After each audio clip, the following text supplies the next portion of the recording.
Welcome to Sunshine Cathedral's Queer God Squad. It's Tuesday, May 20th. I am Bishop Darrell Watkins, the Senior Minister of the Sunshine Cathedral. With me today are Bishop Robert Griffin, Reverend Dr. Ann Atwell, and Reverend Kevin Tisdall. We are the Queer God Squad. Visit sunshinecathedral.org to learn more about our progressive faith community and how you can be a part of it. Queer God Squad was created by Hotspots Happening Out to support our mission to explore the value of faith in the LGBTQ community. There's no streaming TV show like this in the entire world. In 2025, we're celebrating the 40th anniversary of Hotspots Magazine, the 5th anniversary of Queer News Tonight, with nearly 10,000 stories and 10 million views in 2024. We will produce the 25th anniversary of the Stonewall Pride Parade and Festival on June 14th, Pride Fest Diversity Pride in August, and Pride Fort Lauderdale next February. We are the largest nonprofit LGBTQ media organization in America, and we encourage you to support our mission to inform, entertain, and educate our community and allies. This is the Sunshine Cathedral perspective. Does the Bible really say that homosexuality is an abomination? Thedarkryte on subreddit Christianity asked, I've been seeing on some TV shows that, quote, the Bible says homosexuality is an abomination, end quote. And I've never actually read the Bible because I don't really read the Bible. But does it actually state in any of its passages that, quote, homosexuality is an abomination, end quote?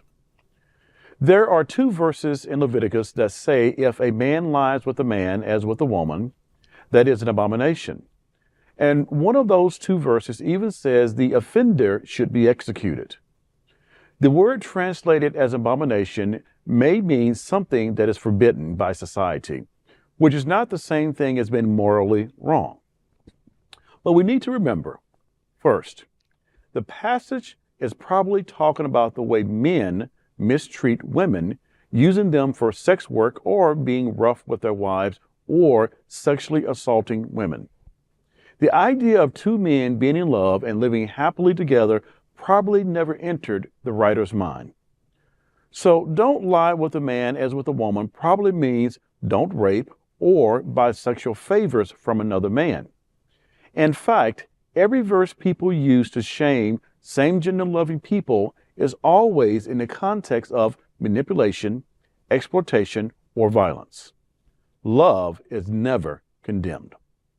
Secondly, homosexuality isn't what the ancient language says. It says men lying together as with a woman. And anyway, who cares what someone said 2,000 or 3,000 years ago in another culture? They weren't talking to us or about any of us. And number three, remember, you ignore most of Leviticus anyway. Why try to act like these verses mean something when you don't follow any of the other Levitical rules?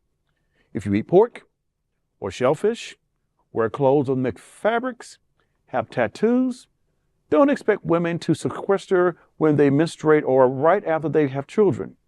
You've already tossed out big chunks of Leviticus.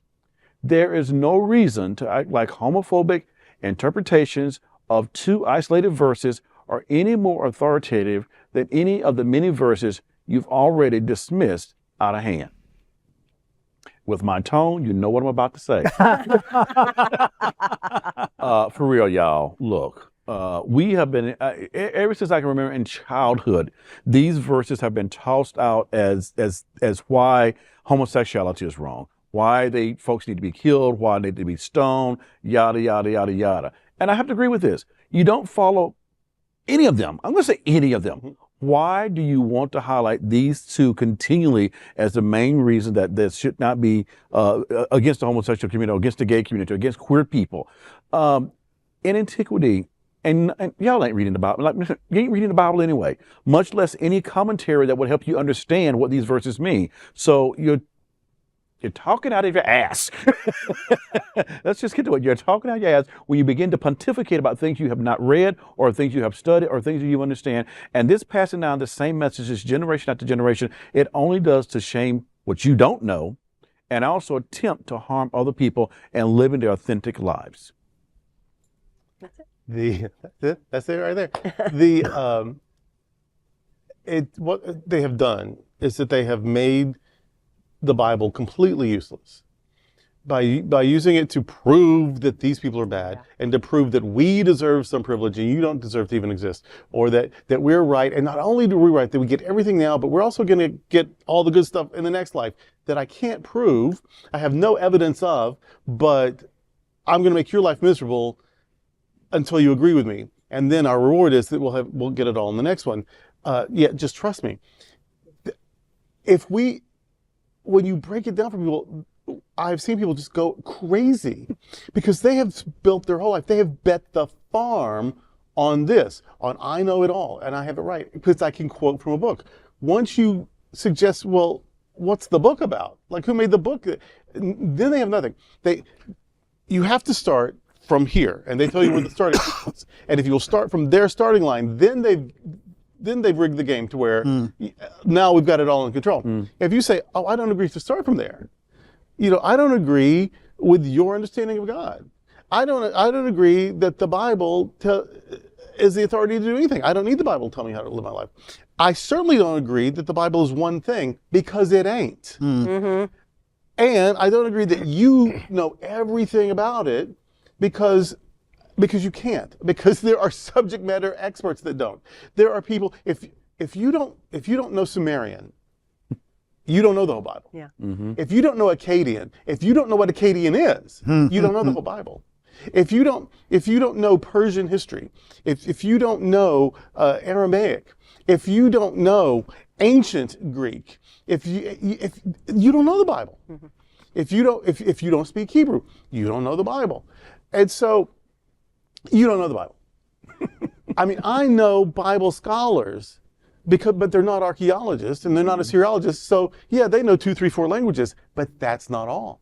You'd have to know 10 or a dozen languages. Some of them don't exist anymore. Some of them are precursors to languages that do exist. So you don't know everything about the Bible.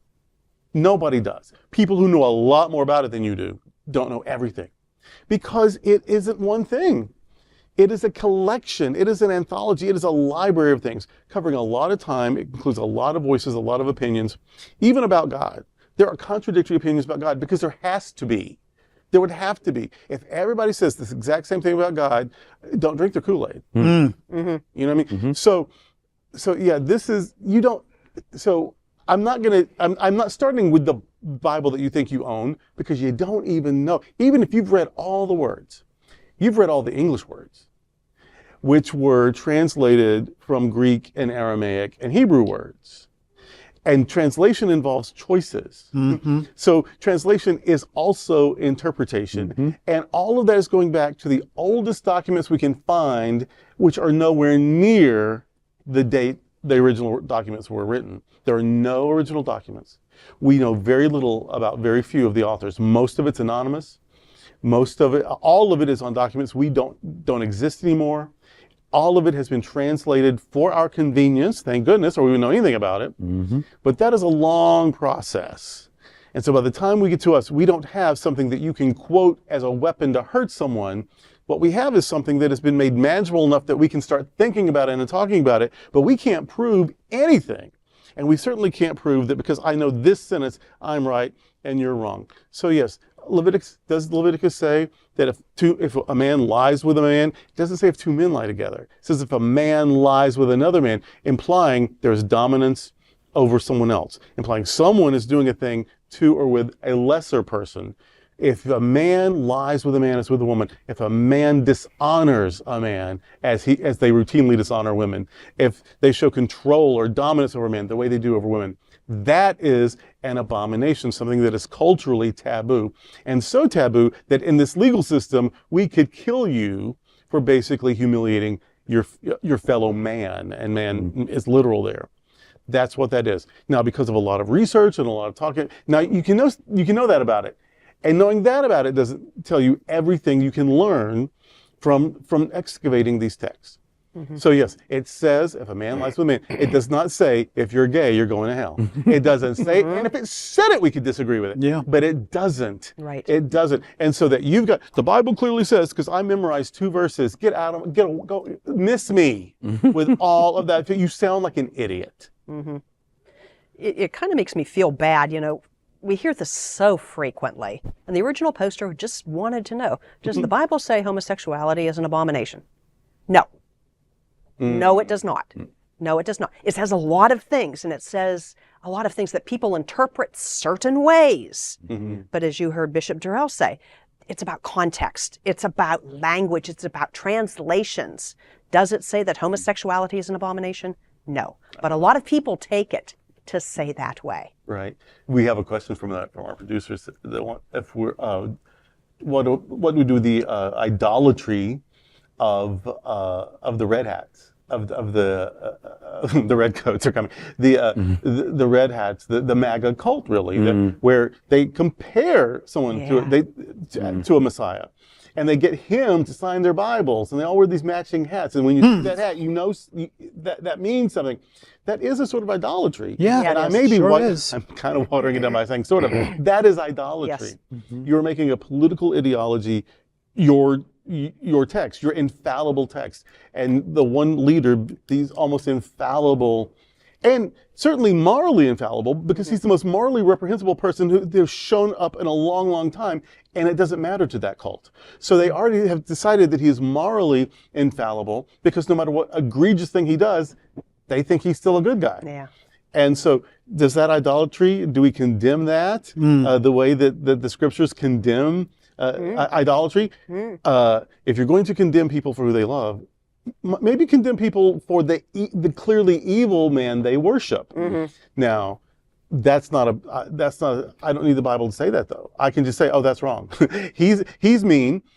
They worship meanness. I think that's a bad thing. Right. I can quote you some verses, but I couldn't be bothered, because I don't need that to know that that is some bullshit. Yes. Yes. And we're talking about numbers in the middle of this. And one of the numbers that I found on the interweb is that there are at least 7,000 different Bibles. And of those 7,000 different Bibles, even the King James Version may have as many as 1,000 interpretations of the Bible. So when people start talking about the Word of God, we always ask, which word? Yeah. Who's speaking, and where did you get your information from? Yep. One of the other things that I think that a lot of people don't do is to match what they read in the Bible with history. History tells us a lot about those who actually wrote the Bible. It tells us what they were doing, how they came up with their laws, why they came up with their laws. And when you put history and the words that are in the Bible together, you get a very different understanding of what was going on during those times. I have to keep emphasizing, if you're wearing two different kinds of cloth on your body, you're breaking Leviticus rules. If you're doing a whole lot of things, if you've ever gone to a fish fry, where they're offering shrimp and lobster and clams and stuff like that, you've broken the law. So in Texas, where they brag about eating snake, like you can eat snake, it's like a rugged thing. That is specifically prohibited. Anything that crawls. So there you go. Yep. There you go. And I think that's it. I'm done. All right. It is silly, though. But it's not silly, because it really does cause a lot of harm. Yeah, but it is infuriating that you're so committed to your homophobia that you think if I find two sentences in a magic book, that makes me right, and you should, and so now we should just suffer whatever mean thing you try to throw at us. That cheapens the Bible, it makes you look stupid, and it ruins lives. So let's just start over and start reading things like you read things on its own terms, and see what it says to fresh eyes. And it's going to be very different than the dogma you've been pushing to give dominance to one group and make others either submit or disappear. That's evil. And just because you quoted a verse doesn't make it not evil. So just stop being so goddamn evil. Right. And certainly stop blaming it on the Bible. Yeah. And that's today with the Queer God Squad. Before we go, we want to invite you to join Sunshine Cathedral on a wonderful travel experience and help our mission for our community.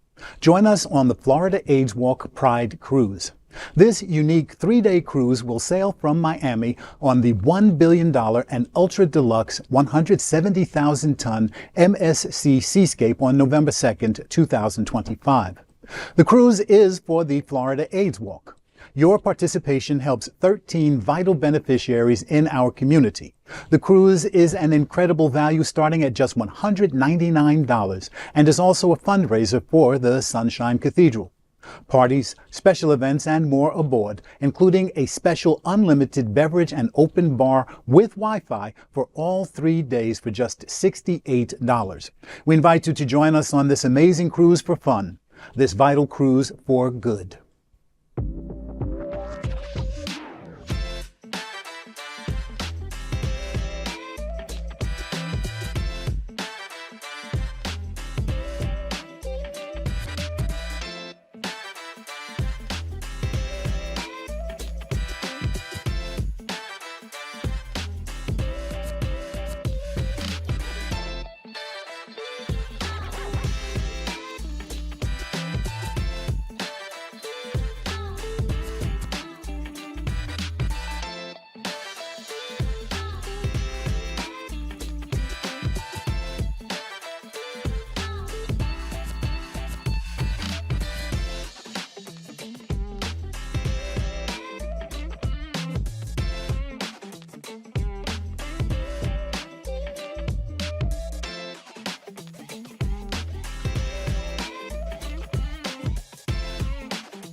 I invite you to share this episode on your social media, and I also welcome you to find Sunshine Cathedral on Facebook or Instagram. You can also like our bishop pages on Facebook. My page is Bishop Darrell Watkins, D. Min, and Robert's is Bishop Robert Griffin, D. Min. We're also on TikTok. Thank you for joining the Queer God Squad today. We are here daily at 3 p.m. to have some fun and to discuss what our LGBT community is talking about. Sunshine Cathedral is the world's leading progressive queer church. Progressive, queer, and God are words that naturally should go together. Remember that we are all in this together. Also remember, you are God's miracle, not God's mistake. Until next time, we are the Queer God Squad. Goodbye.